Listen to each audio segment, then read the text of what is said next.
Hey, what's going on, everyone? Welcome back to another episode of Honest Careers. Today, I have a very special guest. This is Casey Gauss, and Casey has a remarkable story of building a massive company called Viral Launch, working as the CEO, and now actually serves as the vice president, as one of the vice presidents, rather, for a company that just reached $1 billion valuation called Thrasio. Casey, how are you doing today, man? I am doing well. Thank you so much for having me in the nice intro. Dude, I'm so excited to have you. We've got a lot of really cool things to talk about today. The question that I always like to start off with is, who is Casey Gauss? Uh, isn't that a question we're always asking ourselves? Uh, who's Casey Gauss? I'm someone that, had a interesting growing up, maybe a different path than a lot of other people, but passionate about helping and always trying to learn and push things forward. Why don't you That start work? off telling us a little bit about your background, just kind of how you grew up? Where did your life start? Yeah. Growing up, I mean, I had, fairly rough upbringing, but others have definitely had it worse. But yeah, I mean, we moved around a lot. I, went through like evictions, cars repossessed. Like, yeah, it was a pretty tough kind of growing up. But yeah, my background, I went to college running track, small kind of Christian college in Indiana. Studied business and taught myself to code in my free time. Some entrepreneur came and spoke in my class and got me really excited about like making money. And so taught myself how to code, dropped out. And that's when my more professional career started. Gotcha. Well, so you're going to school, you're studying business, but you also learn how to start coding. What made you want to get into coding? Yeah, I'm someone that likes to kind of see data or like prove something before kind of going all in. And so a lot of these like business ideas are like ways to make money involve tech or some app or something of the sort. And I wanted to be able to prove it. I had no money. I didn't come from like a wealthy background, so my parents didn't have money. So in order to test these things, I needed to be able to build them myself. So that was like the catalyst for learning to code. Gotcha. Well, what was your first project once you started to learn how to code? Was it Viral Launch from the start? Were there things before that? Yeah, there were a bunch of things before that. I would say initially, like I learned web technology so I could make websites and made some money, making websites for some people that I knew. And then it got into iOS apps. So I was coding iOS apps for fun. Like I made this little social network and I never released it, but it was like pretty cool. And then it was nice because these projects, while they didn't amount to anything, really taught me the technologies that I needed to make Viral Launch. What was the way, when you said you're self-taught when it comes to coding, what was the way that you actually learned, and how long did it take before you were able to make any amount of money from coding? Yeah, I mean, that's a good question. I recommend everybody go as deep as they are willing to when it comes to coding. I think it teaches you, a different kind of logic process, which I think is very valuable. But also, if you want to own your own company someday, as the way things are moving, like technology is going to be an important part of that. And the more savvy you are in realm, the better you will be able to push your company forward. But in terms of learning, I mean, there's plenty of sites and in more every day. I use a site called Codecademy. It was free and it was like a nice way of getting a very introductory kind of education to coding. And then from there, I just started trying to build stuff, and I would use YouTube videos or whatever to walk me through tutorials, how to make a login page and so forth. And it's definitely hitting. The more you jump into a project, the more you realize like you don't know what you're doing. And it's a lot of kind of like faking it, if you will, or like reverse engineering existing code. But I think something, this guy that I knew how to code helped me by saying basically like you just got to take it one step at a time. Anyone that's learned to code started the way that you have or are or will, and just taking it day by day allow you to get to this better point. But yeah, I probably knew how to code maybe 2.5 years before I started Viral Launch and actually making money. I guess with the websites, maybe it was more like 6 to 9 months before I made any money. Gotcha. So not too long of a time frame, about 6 to 9 months for entry level kind of website development, and a little bit longer for more advanced stuff. I like what you're saying as well, because I totally agree. Everything seems really complex and really difficult until you start piecing it together, and then it's suddenly not so difficult anymore. Now, the audience today, they might not know about Viral Launch, and they might not even know about FBA. So can you kind of explain what is the whole idea behind Viral Launch and what you were building? Yeah, I mean, just some like I guess fun stats. So we started in October of 2014, and the mission was to help Amazon sellers grow their business. And yeah, we don't need to go too much like Amazon detail, but so I started with another guy. He put $700 into the business. I had no money at the time. Part of the story is like my brother and I were living in an apartment, couldn't afford heat. And I coded ViroLaunch with socks on my hands because it was literally too cold in our apartment in Indiana in the winter to type. And, you know, if you Google how to type when it's cold, cutting holes in the end of socks and sticking your fingers through is the answer. Apparently it did work, but so we started with $700 and we were profitable that first month. And so we started October. By July, we were profiting about $50,000 a month, which is, you know, pretty incredible. Bootstrapped off that $700. And so it was a tool designed to help Amazon sellers. And I was able to continue to kind of build on top of that. It was very helpful that I knew how to code. So we weren't hiring anybody or dependent on anybody for helping us to like build a tool, move things forward. I worked, you know, crazy hours. And yeah, I ended up, you know, buying out my partner a year in because I was pushing so hard. He wasn't interested in like, you know, investing as much time as I was. And I felt like he was kind of holding the company back. We still have a good relationship, but yeah, I mean, you know, basically I think 2018, we had over 70 employees.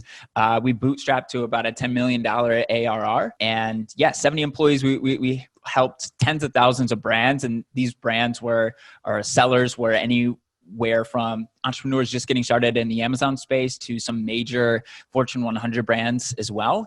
And so the experience has been, you know, just incredible.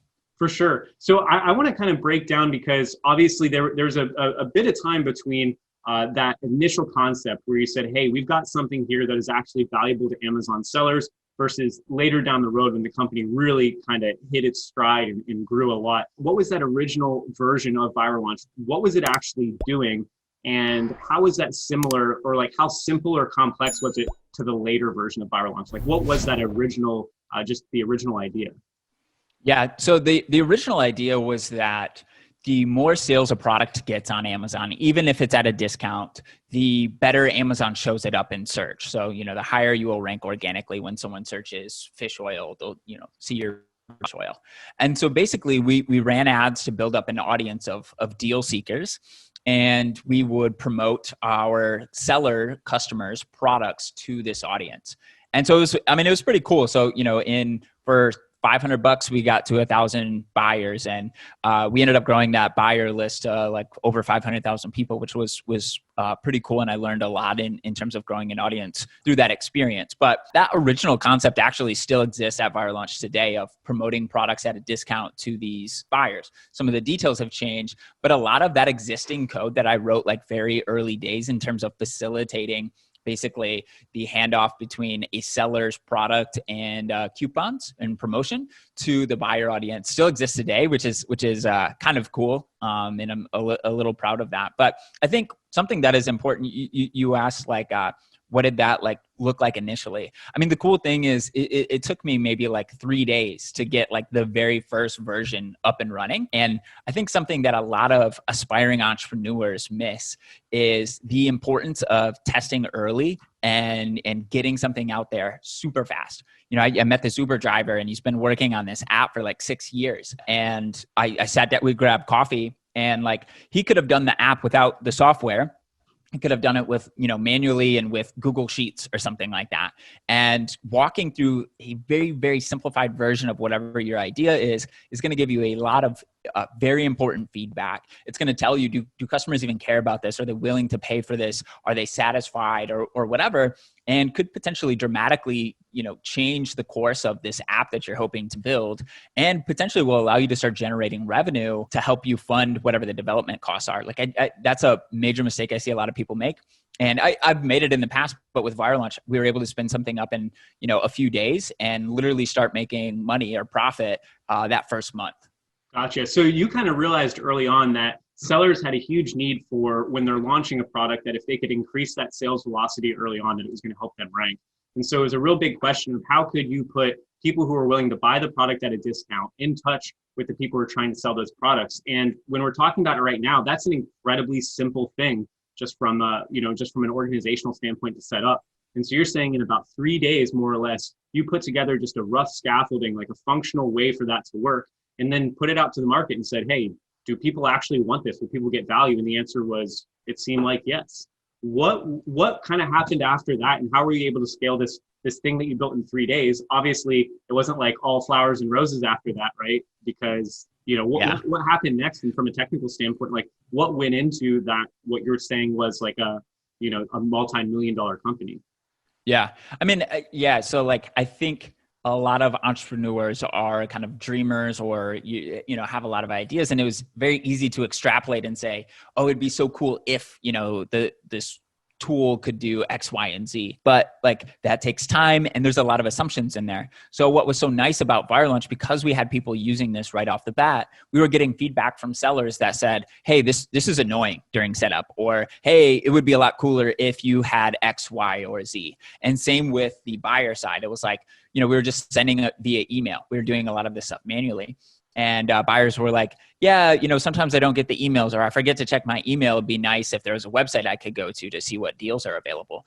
So literally, I mean, I was thinking about this last night in terms of like, you look at a company like Viral Launch, 70 employees and thousands of customers, and in many different tools. And it's easy to look at Viral Launch from the outside and at like, this later date and say, wow, it's crazy. How did you decide to put all these things in the right place? But like, the answer is you just, when building out a team, you just hire someone to do the stuff that needs to get done, kind of thing. And when you're building stuff, you're just building the stuff that, people are asking for. And so initially, because we didn't have this grandiose vision of what this could be, it was more so like, let's just serve the needs of the people asking and paying us. It was just like so straightforward. And so we never wasted, a bunch of time building a feature that people didn't need. Sometimes we'd have ideas, and I'd hack this stuff together in 3 days, a few days, maybe a week, and we'd test it out. And will people pay for this, or does this improve their experience? And sometimes the answer was no, but we only wasted a few days. And a lot of the time the answer was yes, because we were getting that real kind of in-person, in-time feedback. So yeah, we had this initial tool, and we just continued to scale it, and a subscription model versus just like a one-time fee. And we continued to like add social proof to the websites to make the buying experience better. Just like, again, very straightforward things once you're in the mix. And when, we had this initial tool, I wanted to diversify.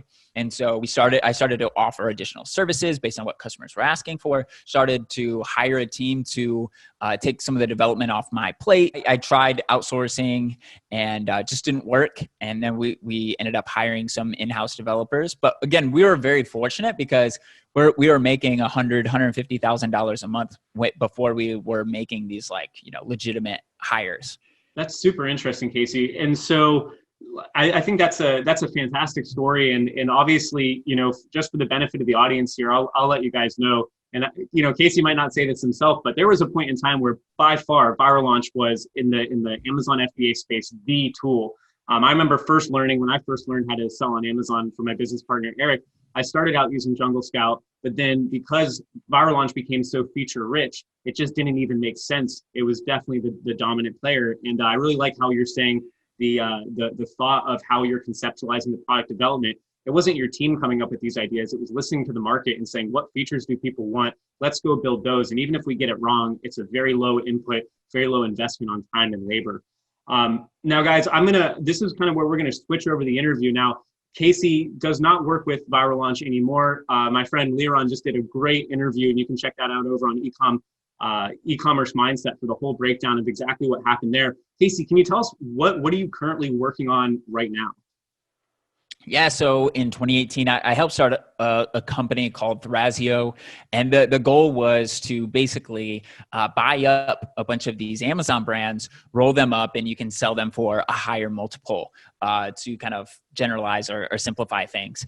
And so a person that was on the Viral Launch board, he's kind of a mentor to me and had a good relationship. He basically wanted to do this roll up. And so I ended up giving up my equity and like my founder title and stuff because I felt like it was a conflict of interest, because Thrasio is essentially an Amazon seller and it was competing with the customers over at Viral Launch. Back in April, at the time it is September, I joined the senior leadership team. My formal title is Vice President of SEO. But yeah, so Thrasio, I mean, in the last 2 years, it's the fastest company to profitably reach $1 billion valuation in the US ever, which is, pretty incredible. And Thrasio is again, just buying these Amazon brands and then just applying this world-class process and success tactics to help these brands then grow post-acquisition.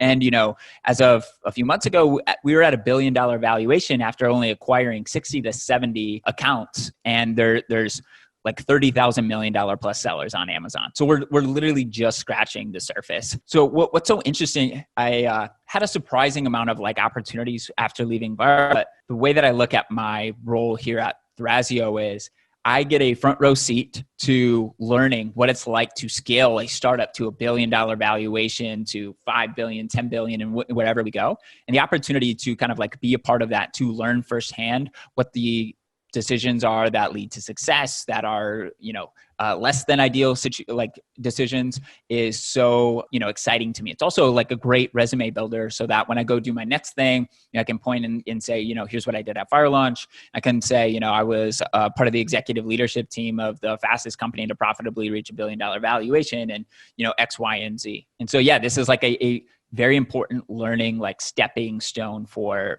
me. So this is super interesting. And so Casey, just remind us, for the benefit of the audience, how old are you? Yeah, I'm 27. So you're 27 years old, right? You dropped out of college, you're self-taught on how to code, you build this company, Viral Launch, from a very minimal startup, you grow it into this 70 plus person team, a multi-million-dollar company, right? You stop doing that, you look out at the world and you're like, okay, you could literally do anything at this point. And, everyone in the community knows your name. You end up moving over and now you're this VP of this company that's worth more than $1 billion, just scratching the surface. For some people watching this, it's hard to put the gaps together. How long did this whole process from dropping out of college into where you are now, what kind of time frame are we talking about here? Yeah, I would say that the process started a little sooner. So I started Viral Launch when I was 21, so it's about 6 years ago. But the process started, a little before that, probably 3 years before that, when I'm 19 and a freshman in college, and I started getting this kind of hunger for entrepreneurship, and I really started spending a lot of time reading. To this point, to this day, I read maybe 2 to 6 hours a day or so, and I think it's very important. I read a lot of so books, I think, are important, but I also, read a lot of newsletters and try to just stay current on what's going on, because I think pattern recognition is important. And Warren Buffett calls reading, this compound interest of seeing these patterns. So, the process started like 6+ years ago.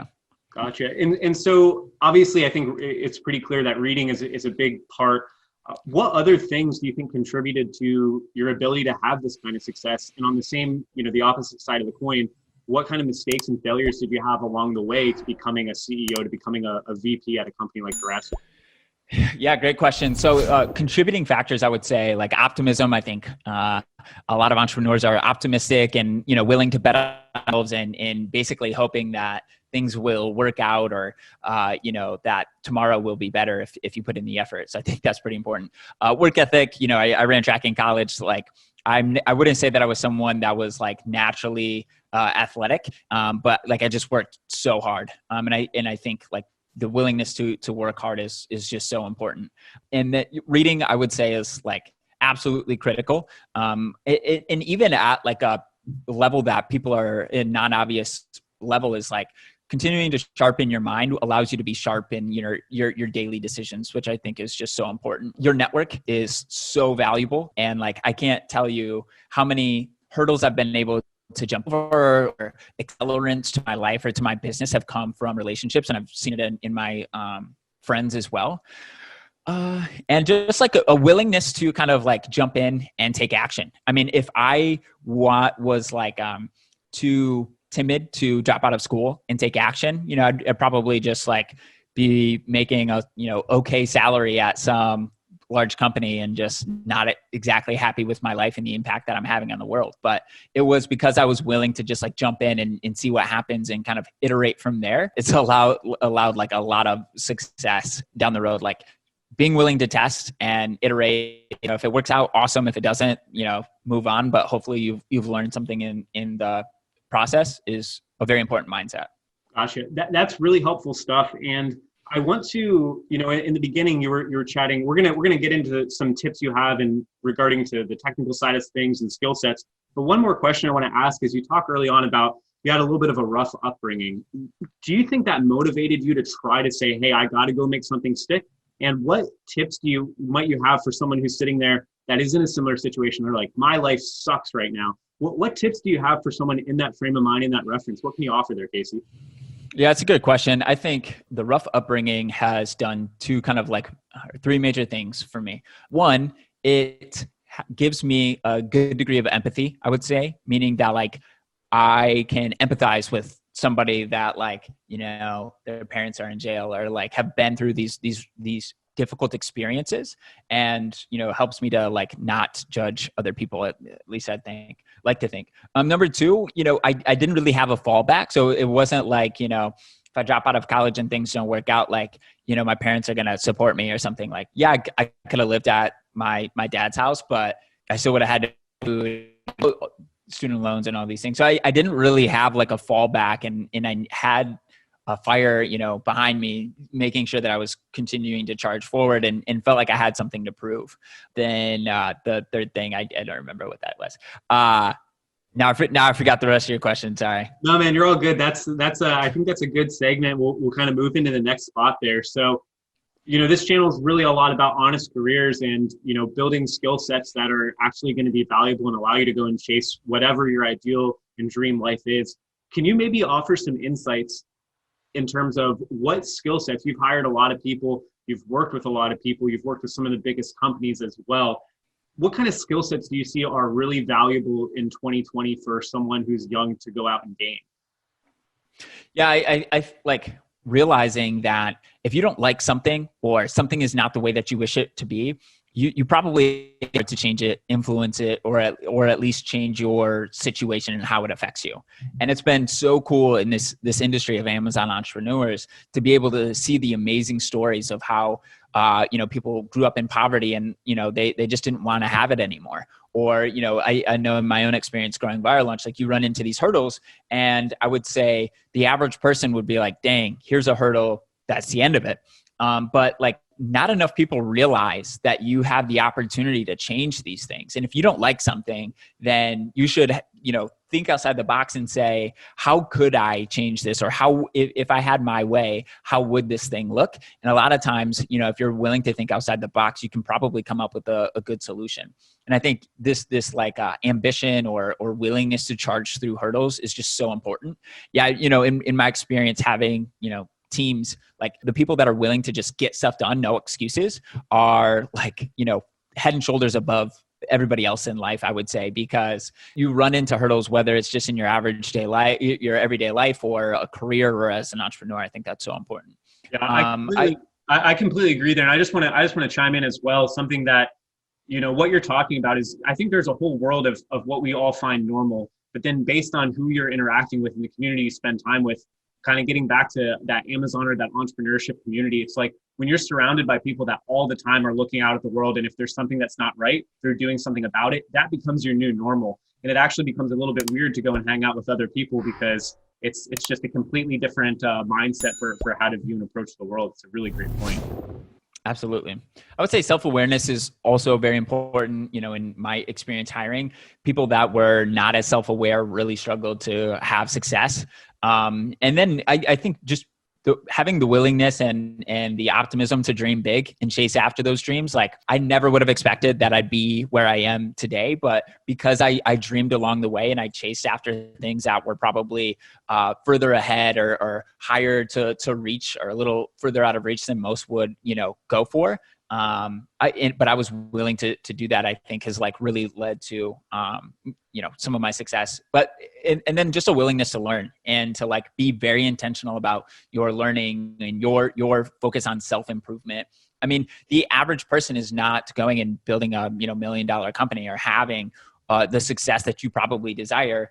And if you are very intentional about chasing after that and being of, a higher caliber than the average person, which I believe you have the opportunity to do so, you can. And again, with these barriers, it's people will say, I don't know how to code. And then they leave it at that. And I was like, yeah, I don't know how to code, so let's change that. I'm going to go learn to code so that I can make all this stuff, right? Like there's just no way that I was going to let these hurdles get in my way. I think it is so important. What's your recommendation for, obviously the world, back in the day, you couldn't do anything in terms of building out websites, building out programs, building out applications unless you knew how to code. Now that's changing a bit, right? You can actually go put together an e-commerce store.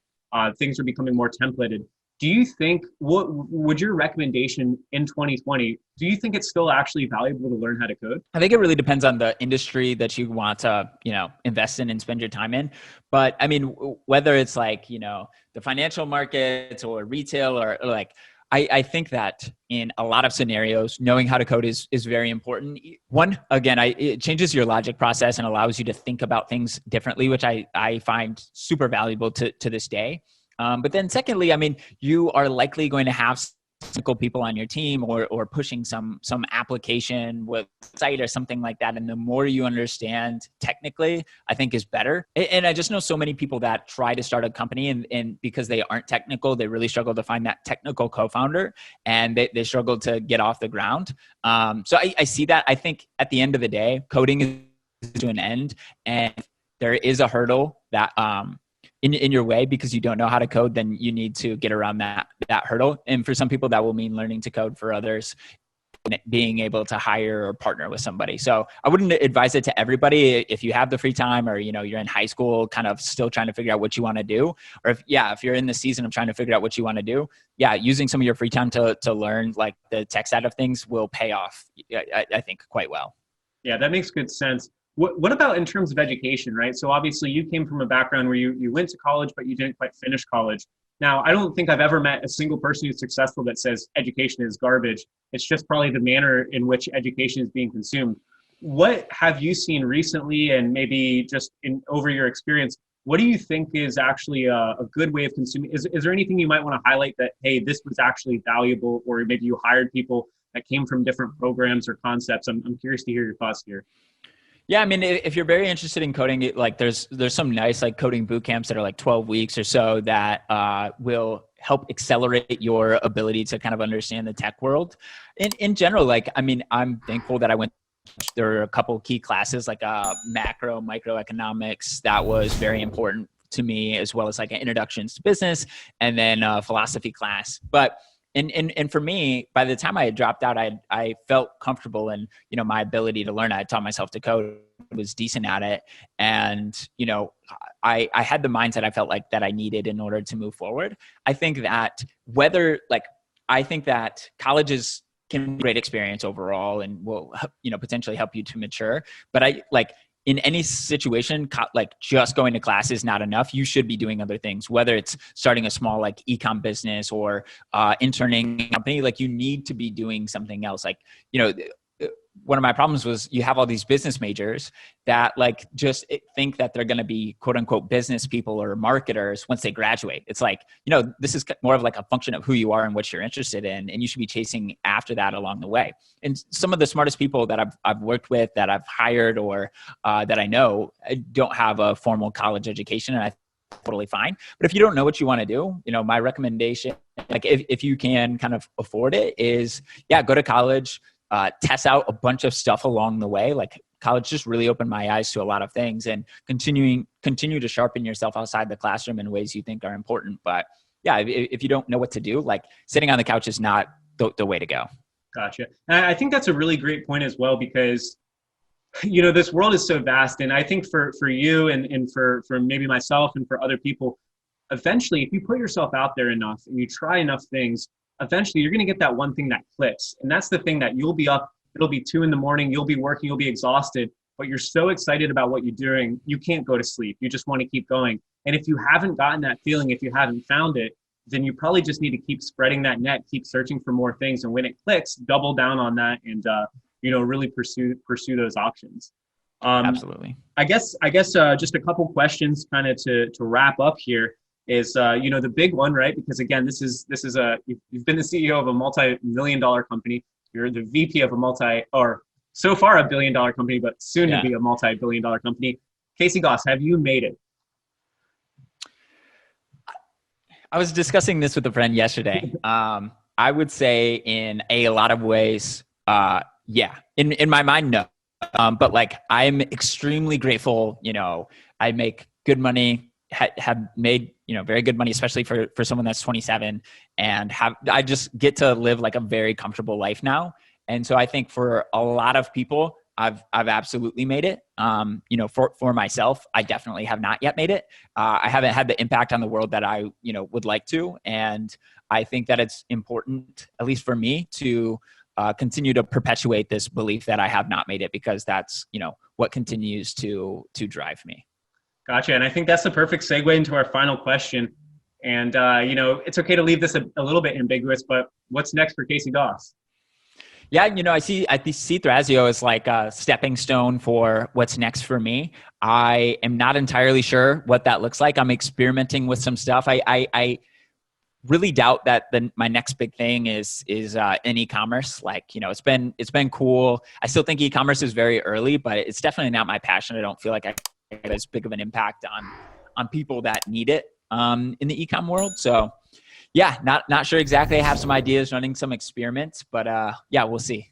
Gotcha. Well, Casey, thank you so much for joining us, guys. If you enjoyed this episode, if you have questions, please let us know down in the comments below. Casey, thanks again so much for joining us. If people want to reach out and they want to get in contact with you, what's the best way for them to do that? Probably just through my personal Instagram. It's just Casey Gauss. Yeah, that's the fastest way to get a hold of me. Awesome. Well, thank you so much again, Casey. This has been super fun. Yeah, thanks so much for having me.